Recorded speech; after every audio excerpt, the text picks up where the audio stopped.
우리는 지금 계속해서 하나님께서 사울을 사무엘에게로 인도하시고 계시는 그 과정을 살펴보고 있습니다. 저는요, 이 오늘 본문을 읽는데요, 그냥 머리에 탁 하고 스쳐 지나가는 그런 그 통찰력이 있었습니다. 무엇이냐면, 지금 사울은요, 사무엘에게 가면 내가 왕으로 기름 부음을 받을 것이라는 것을 압니까, 모릅니까? 전혀 몰라요. 단지 아버지가 나귀 잃어버린 거 찾아오려니까 성실하게 가다가 사무엘을 만난 것입니다. 그런데 오늘 본문을 보시면 사무엘을 하나님께서 만나 주십니다. 그 사무엘 선지자에게 하나님께서 나타나셔서 친히 말씀해 주십니다. 뭐라고 말씀해 주세요? 내일 이 시간이 되면 누구를 보내주겠다고요? 사울을 보내주시겠다는 겁니다. 그러면 사울과는 다르게 사무엘은 사울을 만날 때 이 사람이 이스라엘의 왕이 될 것을 알았습니까? 몰랐습니까? 예? 똑같은 성경 읽고서 왜 그러세요? 알았죠. 뭐라고까지 확인을 해주셨냐면, 내일 이맘때라고 해놓고서는 하나님께서 그 다음날 그 시간이 되니까 뭐라고 그랬어요? 성경 지금 17절 보세요. 사무엘이 사울을 볼 때에 무슨 말이에요? 서로 만났다는 얘기죠. 만났을 때 하나님께서 뭐라고 말씀하셨다고요? 보라! 딱 손으로 찝어가지고 이 사람이 바로 왕이 될 사람이라니까 알려주신 거예요.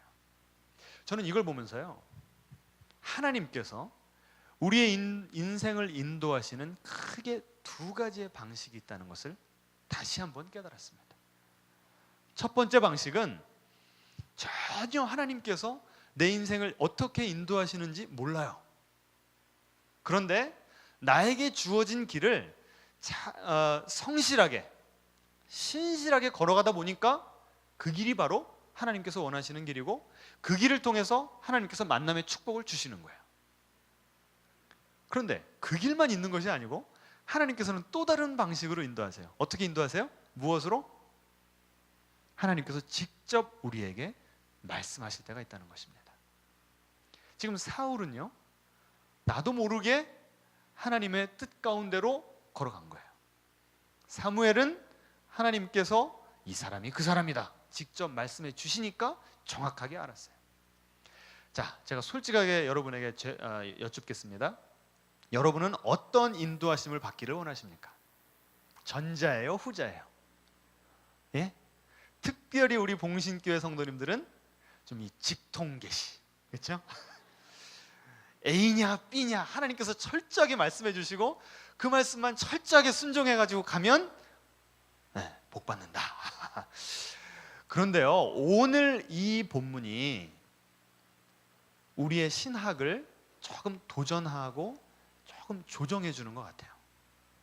보세요, 어떤 분들은요, 이제 우리 교회에 아직 좀 우리 교회 신학에 낯서신 분들은 뭐 하나님이 우리한테 말씀하셔, 그냥 우리가 이 성경에 나온 대로 그냥 착하게 살고 성실하게 살고 열심히 살면 그게 뭐 하나님께서 원하시는 거 아니겠나 하면서 초자연적인 하나님의 인도하심에 대해서 거부 반응을 보이는 분들이 있어요. 우리 교인분들 가운데는 별로 없지만 혹시 계실까 봐서 제가 말씀을 드리는 거예요. 그런데 다른 극단적인 경우가 있어요. 뭘까요? 무조건 하나님의 음성을 들어야만, 그때야만 하나님의 뜻을 알 수 있다는 것입니다. 이 둘 중에 하나를 부인하는 것은 성경에 나오는 하나님의 그런 다양한 방식, 아주 그 긴장 관계 속에서 여러분, 하나님께서 우리의 인생을 어떻게 인도하시는지, 어떨 때는 음성으로, 어떨 때는 감동으로, 어떨 때는 다른 사람을 통해서, 어떨 때는 성경 말씀을 다양한 방식으로 인도해 주시는데, 하나님 나에게 좀 말씀해 주세요. 우리 김홍래 사모님을 통해서든지, 내가 기도할 때 그냥 성령에 꽉 뭐가 좀 있어가지고 정확하게 듣게 해주세요. 이것은 어떻게 보면 하나님을 컨트롤하려고 드는 것입니다. 여러분, 하나님께서 우리를 어떤 방식으로 인도해 주시는지는 누구 마음이에요? 하나님 마음이죠. 그런데 이렇게만 나는 응답받고 싶습니다, 나는 이렇게만 하나님의 뜻을 발견하고 싶습니다라고 고집을, 그거 하나만 붙잡는 것은 우리의 욕심일 수가 있다는 것입니다. 또 어떤 분들은 이렇게 해석도 해요. 아직은 사울이 영적으로 미성숙했기 때문에 하나님께서는 그의 인생을 그냥 그렇게, 자기 하나님의 음성을 아직 들을 수가 없으니까 그냥 그렇게 인도하신 거고, 사무엘은 워낙 하나님과 친밀한 관계를 유지했기 때문에 그렇게 말씀을 하셨다. 그래서 초신자 때는 그냥 어떻게 사는지 모르고 그냥 열심히만 살면 그게 하나님의 뜻이지만, 점점 이제 은혜의 깊은 단계로 내려가면 하나님께서 어떻게 말씀하신다고요? 음성을 통해서, 직통계시를 통해서 이렇게 보실 수도 있어요. 그런데 성경에 보면요, 이 두 가지가 항상 같이 나옵니다.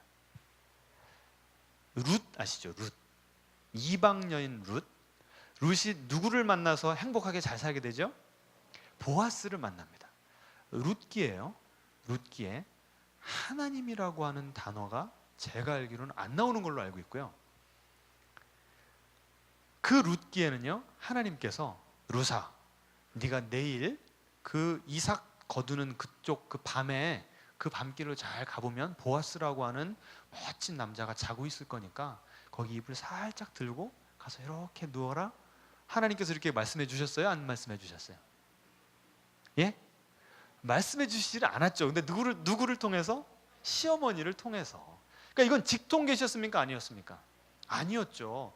워낙 시어머니를 잘 공경하니까 시어머니가 그 인생의 지혜를 나누어 주신 것인데, 하나님께서는 그 시어머니를 사용하셔서 룻을 복된 길로 인도하셨다는 것입니다.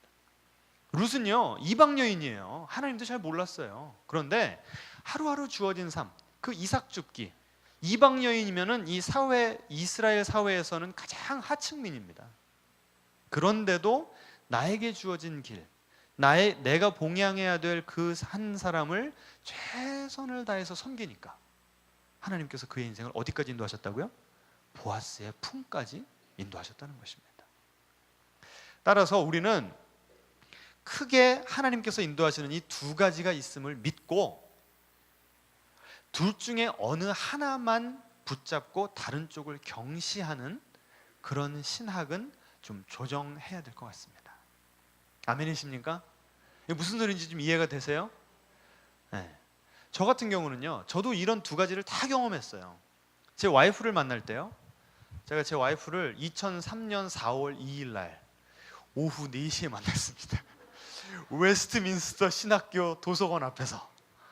어떻게 만났냐면, 그 항상 말씀드리잖아요, 제 이 김구원 목사님, 이 사무엘상 주석 쓰신 그분이 저와 똑같이 2000년도에 저는 프린스턴으로 가고 그 선배님은 웨스트민스터 신학교로 가신 거예요. 그랬는데 계속 이제 교제도 하고 그러다가 2003년도에 2003년 뭐 3월 말 정도겠죠. 저한테 전화가 온 거예요. 이쁜 처자가 들어왔으니 와서 만나보라는 거예요. 제가 무슨 하나님이 그 여자다, 결혼해라, 그 음성을 제가 들었을까요? 못 들었을까요? 못 들었어요. 그런데 딱 만나보니까요, 좋으시다가 이제 눈이 좀 동글동글해지시. 딱 만나보니까요, 저희 어머님이 워낙 또 조건이 까다로우시잖아요. 에? 3대 이상 예수 믿어야 되고, 그 집안에서 한 번은 교회를 건축하든지 큰 물질을 또 하나님께 드려야 되고 또 저도 제 나름대로 또 세워놓은 기준이 있었거든요. 그런데 딱 만나니까 어때요?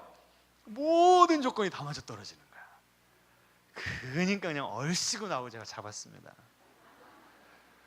저희 부부를 처음 보시는 분들은요,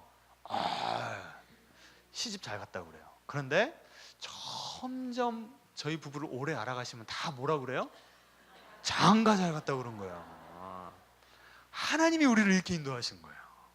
그냥 서로가 인간관계, 인맥을 꼭 내가 어떤 이득을 위해서가 아니라 신실하게 제가 그 선배님으로 존경했고 좋은 교제를 나눴거든요. 그 인간관계를 통해서 하나님께서는 저에게 축복을 허락하시더라고요. 동시에 초자연적으로도 경험을 수도 없이 했습니다. 저희 어머님이 그 강남 파라군 바람 불 때 이미 제가 제자훈련분들한테는 다 나눴습니다. 아이, 제 주소를 그 큰 고모님 댁으로 좀 옮겨야 되는가, 서초동에 사셨거든요. 그걸 놓고 막 하나님께 기도를 하셨는데 어떤 응답을 받으셨냐면 보내지 말아라, 좋은 길이 열린다. 그랬는데 제가 중3 때 명덕 외국어 고등학교가 세워진 거예요. 그래서 제가 몇 회 졸업생일까요? 1회 졸업생이에요. 잘하시네. 이제 하나님은요, 어떤 길을 가야 될지 말아야 될지, 누구랑 결혼을 해야 될지, 사업을 해야 될지 말아야 될지 구체적으로 얘기해 주실 수도 있다는 거예요. 그러니까 이제부터는 우리 좀 서로 따라해 보시겠습니다. 다양성을 인정합시다. 예. 하나만 붙잡으면 인생이 고달퍼져요. 예. 하나님은 이렇게 넓으신데 나만 이렇게 좁아가지고 그냥 이 내 방식대로만 해달라는 이것은 하나님 앞에 어리석은 것입니다. 자, 그리고 마지막 결론을 내리겠습니다. 하나님께서 사울의 방식으로 인도하시건 사무엘의 방식으로 인도하시건, 한번 따라해 보실까요? 하나님께서 우리 인생을 인도하십니다. 방법이 중요한 게 아니에요. 사울이요, 하나님 나한테 좀 음성으로 들려주시라니까 한 거 아니에요. 하나님께서 한 나라의 왕을 세우시는 것은 그 누구의 책임일까요? 하나님의 책임이고, 하나님의, 이것이 주된 하나님의 일이심을 스스로 아셨기 때문에 사울은 사울대로, 사무엘은 사무엘대로 인도하셔가지고 둘이 딱 만나게 하신 것입니다. 지금 여러분은 어떤 인생의 중요한 시점에 와 있습니까? 자녀 키우는 문제, 자녀들 시집 장가 보내는 문제, 배우자를 만나고 평생 직장을 구하는 문제, 얼마나 우리 인생 가운데는 결정해야 되는 일들이 많이 있습니까? 매일매일 우리의 삶이 결정으로 이렇게 연결지어지지 않습니까? 그런데 여러분이 내려야 되는 그 하나하나의 일은 우선적으로는 여러분의 일이 아니에요. 누구의 일일까요? 하나님의 일이에요. 하나님의 일. 그럼 누가 책임지세요? 하나님께서 책임지시는 거예요. 따라서 내가 이거 하나님의 음성 잘못 들으면 큰일 나는데, 내 인생 10년 손해보는데 막 이렇게 불안해하지 마시고, 내 인생 누구 거라고요? 하나님 것입니다. 하나님께서 원하시는 방식으로 인도하시옵소서. 제가 마음을 활짝 열고 당신의 인도하심을 받겠습니다. 겸손하고 신실한 마음만 있으면 하나님께서는 우리의 인생을 친히 인도하실 것입니다. 우리 말씀 생각하시면서 지금 여러분은 어떤 결정을 앞에 놓고 계십니까? 혹시 어떤 한 가지 방법을 좀 고집하시지는 않으셨는지요? 이 시간 하나님, 주님께서 어떻게 인도하시든 그 주님의 인도하심을 민감하게 파악할 수 있도록 우리의 영혼을 붙잡아 주시라고 다 같이 통성으로 기도하겠습니다. 주님, 우리의 영혼의 귀와 눈이 열리게 하시옵소서. 주님은 너무나 광대하신 분이시고 지혜로우신 분이시고 우리가 애완동물처럼 길들일 수 없는 그런 와일드한 분이시기 때문에 하나님을 우리의 방식에 맞추려 하지 않게 하시고 우리가 주님의 방식에 맞추어가는 그런 신앙생활하게 도와주시옵소서.